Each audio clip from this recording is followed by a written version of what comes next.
Well, did you know that chronic hepatitis C infection affects approximately 3.5 million people in the United States, many of whom are veterans? Well, many may be unaware of their infection as symptoms can take decades to develop. We are joined this morning by nationally recognized hepatologist Dr. Stephen Harrison with more. Doctor, thank you so much for talking to us today. Well, thank you for having me on your show. It's a pleasure to be here. Well, it's a pleasure to have you on. Now, let's really talk about what exactly is chronic hepatitis C and really how many people are infected. Right, so chronic hepatitis C is a chronic disease that can affect the liver, leading to cirrhosis and even liver cancer. And it's a silent disease. It's a disease that doesn't typically manifest with symptoms until the disease has developed significant damage in the liver over time. As far as the prevalence of this disease, about 3.5 million Americans are infected with chronic hepatitis C. Specifically, if we look at our U.S. veteran population, this number is thought to be about 174,000 U.S. veterans are infected with hepatitis C. And interestingly, that's about 3 times higher than that of the general population, with an overall prevalence of about 5 to 5.4%. When you put all those together, one of the interesting things about this disease is that about half of the people that have infection don't even know that they have infected. They don't even know they've been infected with hepatitis C. Well, these numbers, I have to tell you, are way higher than I was expecting, especially in concern to our veterans. So, doctor, tell us what's kind of driving this hepatitis C epidemic? Well, the drivers of hepatitis C are really focused around spread of contaminated blood. Hepatitis C is a viral infection that's spread in the blood of patients. So one of the main drivers is blood transfusions prior to 1992 weren't routinely tested for hepatitis C.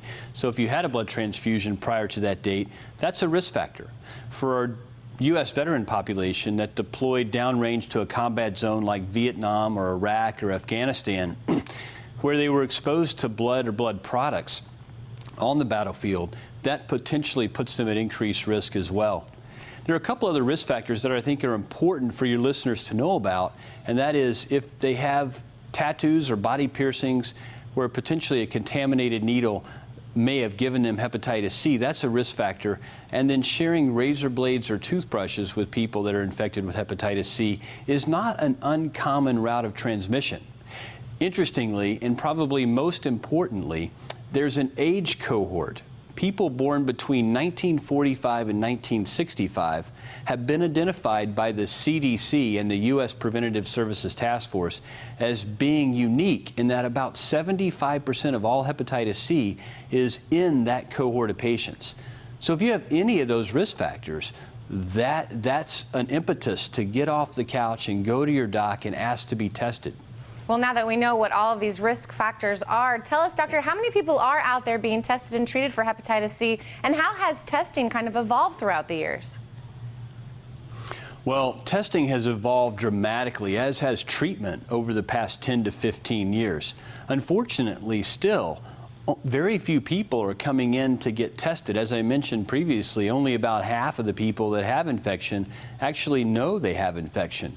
But it's a very simple blood test to be done to tell them if they have hepatitis C. This test is not routinely done for health maintenance exams or physicals. It's a test that you need to ask your doctor to obtain. It's a simple blood test. It's highly accurate and gives us a very quick answer as to whether or not the patients are infected or not.